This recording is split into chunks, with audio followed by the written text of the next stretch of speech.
Hola de nuevo. ¿Cómo estás? Espero que mejor que bien. Antes de entrar en materia, quería comentarte algo que me parece importante decir.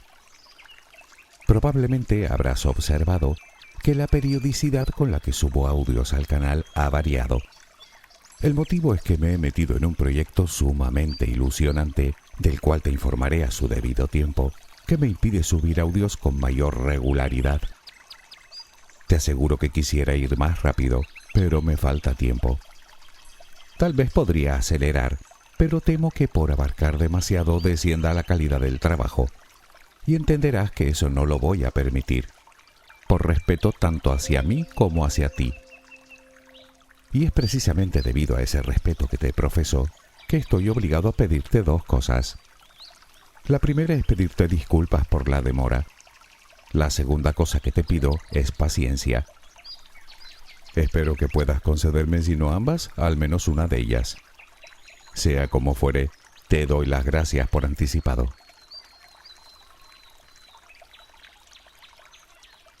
Dicho esto, centrémonos en lo que vinimos a hacer, que es hablar de la nube de Oort. Ya hemos hecho referencia a ella en anteriores ocasiones, cuando hablábamos del cinturón de Kuiper, sin ir más lejos. De hecho, es justamente aquello que nos quedábamos observando al final del primer audio de todos, tu barrio cósmico. ¿Te acuerdas?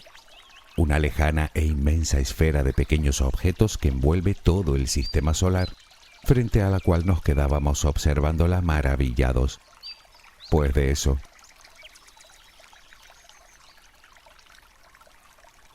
Hablar de la nube de Oort es algo así como hablar de la gravedad, salvando las distancias, claro. Nadie la ha visto nunca, pero sabemos que existe gracias a los efectos que produce. Es más, sería imposible entender el universo sin ella. Pues con la nube de Oort sucede algo similar. Nadie la ha visto jamás, al menos directamente, y no parece que pueda llegar a ser observada en un futuro próximo. Pero sin ella sería imposible entender completamente una serie de sucesos que tienen lugar no solo en nuestro sistema estelar, sino en la misma Tierra. ¿Qué es la nube de Oort? ¿Qué contiene? ¿Quién la descubrió? ¿Por qué no podemos verla?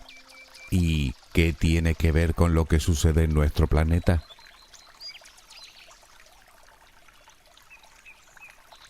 Nuestro viaje de hoy nos llevará hasta la última frontera, hasta el límite mismo, se podría decir, de nuestro sistema solar. Se trata, como bien sabes, de una esfera de objetos pequeños, compuestos principalmente de hielo y roca, que envuelve todo el sistema como una especie de cáscara. Aunque hay que decir que si estuvieras en su interior no lo apreciarías, puesto que los objetos que contiene están muy separados los unos de los otros. Estamos hablando de distancias que pueden asemejarse a la que separa la Tierra del Sol, unos 150 millones de kilómetros, lo que llaman una unidad astronómica.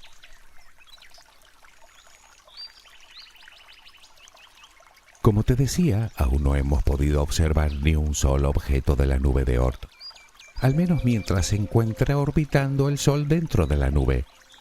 Pero no solo porque sean objetos pequeños, sino porque están extraordinariamente lejos de nosotros.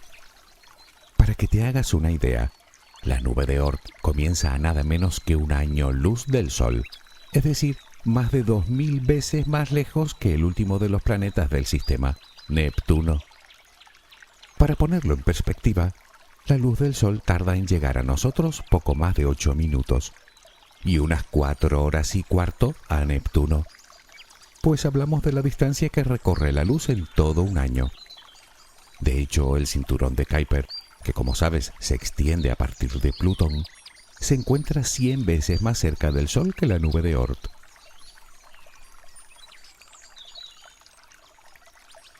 Si quisiéramos llegar hasta ella, con la tecnología de que disponemos hoy, tardaríamos muchos cientos, si no miles de años. Y solo para llegar al comienzo, porque la nube se extiende hasta entre un cuarto y un tercio de la estrella más cercana a nuestro sistema, Alpha Centauri.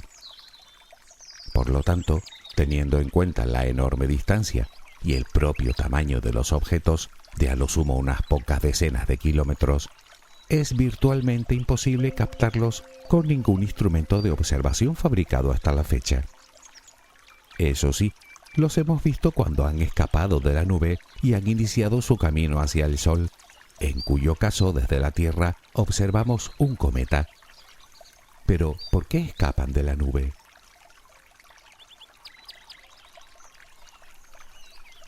Antes de contestar a esa pregunta, centrémonos en cómo llegamos a deducir la existencia de esa hipotética nube de objetos. A finales del pasado siglo, los astrónomos creían que determinados cometas, debido a sus órbitas parabólicas, rodeaban el Sol y salían disparados para nunca volver. Sin embargo, a comienzos del siglo XX, algunos investigadores comenzaron a intuir que tal vez esas órbitas no eran exactamente parabólicas, sino tan elípticas que a simple vista parecían parábolas. Por lo que esos objetos sí que volverían tarde o temprano, solo que al tener órbitas tan grandes, tardarían en aproximarse de nuevo al Sol miles de años o incluso millones. Fue el astrónomo Ernest Öpik quien en 1932 propuso por primera vez que los cometas de larga duración debían venir de una zona muy remota del sistema solar.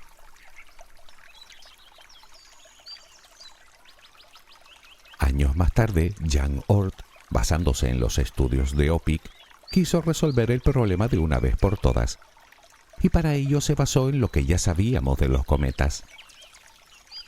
Verás, se supone que cualquier cometa, a medida que se acerca al Sol, va perdiendo parte de su masa, lo que vemos en la coma.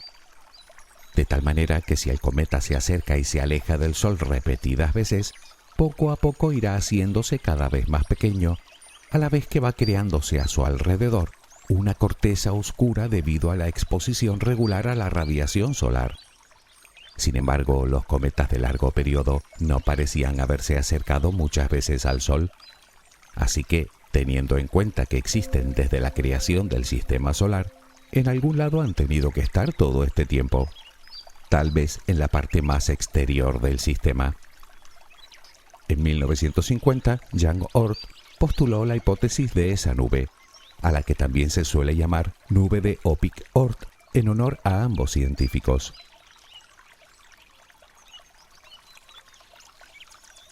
Igual que el cinturón de Kuiper se divide en dos zonas, una donde se encuentra la mayoría de objetos que contiene y otra más alejada, llamada zona de dispersión, la nube de Oort también se compone de dos zonas bien delimitadas. La nube interior, con forma de toro, es decir, de rosquilla, llamada nube de Hill, y la zona exterior en forma de esfera. De la primera apenas sabemos nada, salvo que en teoría debe contener decenas o incluso cientos de veces más objetos que la nube exterior. No obstante, algunos autores opinan que ese toro, esa rosquilla, es algo así como una extensión de la zona de dispersión del cinturón de Kuiper. En cualquier caso, parece ser que es la nube de Hill la que continúa abasteciendo a la esfera exterior de material.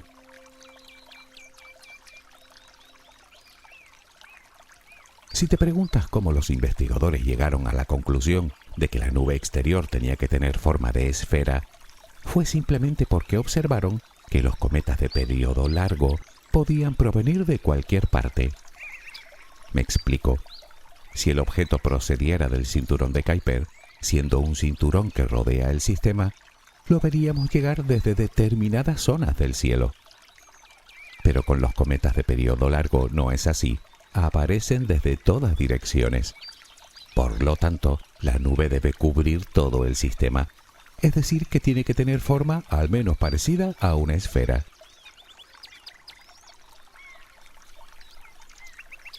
En cuanto al número de objetos que contiene, según algunas estimaciones debe haber del orden de billones de objetos, aunque como te dije antes, muy separados los unos de los otros. Sin embargo, uniéndolos todos, no superaría la masa de aproximadamente 5 planetas como el nuestro, sobre todo porque gran parte de ellos están compuestos por polvo, hielo y gases congelados, aunque ahora se sospecha que también pueden haber objetos compuestos principalmente de roca.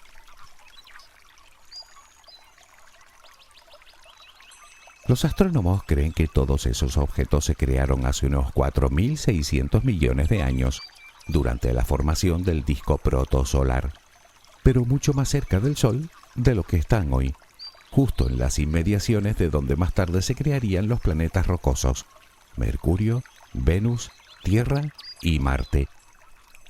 Poco después, todos esos escombros, debido a la interacción gravitacional de los gigantes gaseosos, Júpiter y Saturno, que se formaron de manera muy temprana, fueron enviados hasta los confines del sistema, donde permanecen hasta que algo los saca de sus órbitas y o bien son expulsados fuera del sistema o bien modifican su rumbo hacia el Sol, donde miles o millones de años después los observamos desde la Tierra como cometas de periodo largo.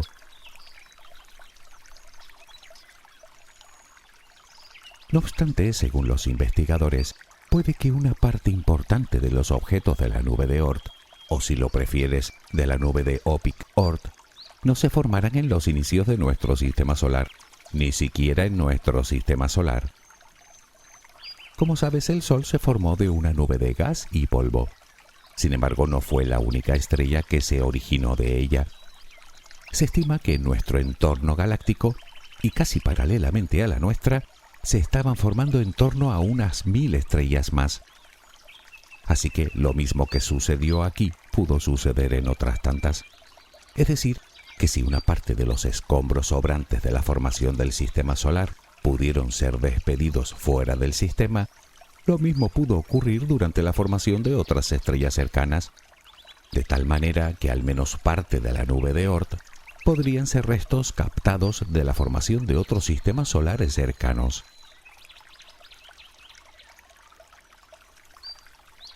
Tal vez te preguntes cómo es posible que los científicos hayan llegado a la conclusión de algo tan complejo, que además sucedió hace miles de millones de años.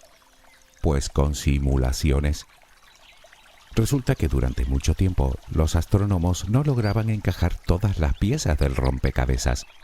Ninguna simulación por sí sola lograba aclarar cómo y por qué llegó esa cantidad de materia hasta esos lugares tan remotos. Hasta que decidieron tener en cuenta todas las variables posibles, no solo el efecto gravitatorio del Sol o de los planetas gigantes, sino de otras estrellas cercanas, incluso de la misma galaxia.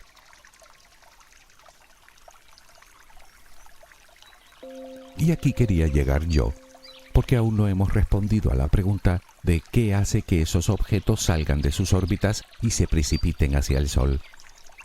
En el cinturón de Kuiper se entiende, ya que dispone de planetas enanos que pueden variar eventualmente las órbitas de los objetos más pequeños, catapultándolos hacia la estrella.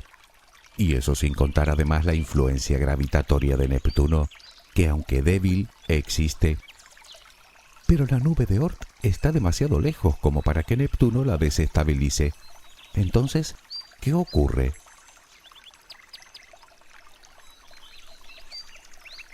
Es obvio que para que un objeto que permanece en una órbita estable salga de ella, tiene que someterse a la fuerza gravitatoria de otro cuerpo. Es lo que llaman mareas. Es más o menos lo mismo que ocurre con el mar y la influencia de la Luna. La Luna gira alrededor de la Tierra y a su paso ejerce su gravedad elevando el mar. Una vez que ha pasado, el mar desciende. Pues podría suceder algo similar. Además hay que tener en cuenta que la nube de Oort se sitúa casi en los límites gravitacionales del Sol, por lo que su estabilidad es como poco endeble. Así que tampoco es que se necesite una influencia gravitatoria especialmente fuerte para que sus cuerpos salgan de sus órbitas. Primero son atraídos hacia el exterior. Lo que ocurre es que cuando la marea desciende, no vuelven exactamente a la posición de inicio. En el caso del mar, tiene la Tierra debajo y de ahí no pasa, pero ese objeto no tiene nada que lo detenga en ese lugar. Así que cuando la fuerza de marea desaparece, el Sol vuelve a tomar el control, haciendo que varíe su trayectoria hacia el interior del sistema.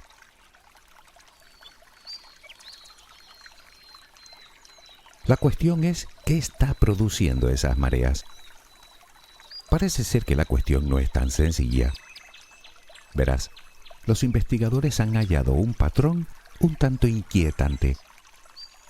Resulta que cada 26 millones de años, aproximadamente, desaparece una parte importante de la biodiversidad de nuestro planeta, lo que viene a ser una extinción masiva.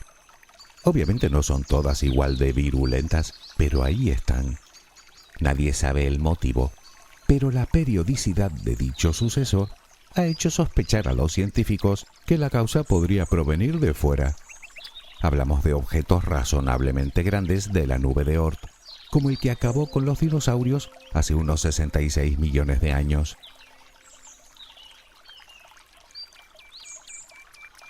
Si tiramos de ese hilo, sería lógico pensar que tienen que existir fenómenos cíclicos que hagan que algún cuerpo de la nube de Oort se salga de su órbita. Pero, ¿el qué? Para algunos podría ser una hipotética estrella hermana de nuestro Sol, que según los que defienden esta teoría, podría estar orbitando más allá de la nube de Oort, con una órbita muy elíptica que la acercara y alejara de nuestra estrella regularmente, ejerciendo su influencia gravitatoria, en especial sobre la parte más alejada del Sol. Su nombre, Némesis. Lo cierto es que nadie la ha visto, lo que sería comprensible si habláramos de una enana marrón. Es algo así como una estrella muy pequeña, solo unas decenas de veces mayor que Júpiter, en cuyo núcleo, precisamente por su pequeño tamaño, nunca se inició la fusión nuclear, así que nunca llegó a encenderse, por así decirlo, por lo que no emitiría luz. Lo cierto es que ni siquiera existen indicios que sostengan esa teoría. Bueno, evidentemente sí existen, pero esos fenómenos podrían achacarse a otros objetos también.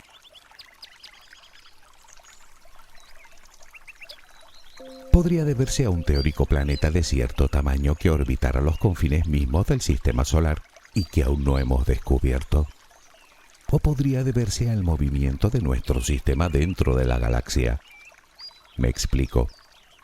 El Sol, con todos los objetos que orbitan a su alrededor, tiene un movimiento de oscilación en su viaje por la galaxia. Si te imaginas a la galaxia como un disco, el Sol se movería en su parte más externa y a veces estaría por debajo del disco y a veces por encima de forma cíclica. O dicho con propiedad, cada cierto tiempo el sistema solar atraviesa el plano galáctico, es decir, que atraviesa el propio brazo de la galaxia, donde hay más materia y por ende mayor gravedad. ¿Cada cuánto? Pues parece ser que ese hecho ocurre cada 20 o 25 millones de años. Por lo tanto, ese movimiento periódico hace que cada cierto tiempo nuestro sistema se acerque a otros cuerpos que podrían desestabilizar los objetos más alejados del Sol. Pueden ser otras estrellas. Por ejemplo, sabemos que dentro de aproximadamente 1,4 millones de años, la estrella Gliese 710 se acercará a nosotros, aumentando en un 50% la expulsión de objetos de la nube de Oort. Aunque también podría tratarse de enormes nubes moleculares, justo donde se forman las gigantes azules, que luego estallan en supernovas. Te aseguro que una supernova relativamente cercana puede hacer mucho daño a un planeta como el nuestro.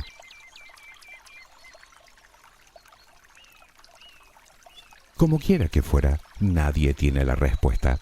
Son solo teorías, elucubraciones que se presentan para intentar explicar lo que observamos. Puede que ninguna sea la correcta, aunque da la impresión de que no vamos muy desencaminados. Y es que cuando miramos al cielo, nos parece que todo está quieto, inmóvil, y sin embargo, ahí afuera todo, absolutamente todo está en movimiento y a velocidades inconmensurables. Y hablando de movimiento, si te preguntas por la posibilidad de que impacte contra nosotros otro objeto como el que acabó con los dinosaurios, parece ser que la cuestión no es si caerá o no, sino cuándo caerá.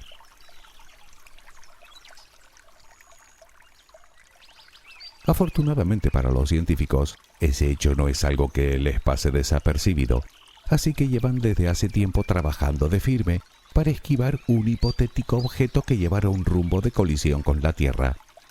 ¿Cómo?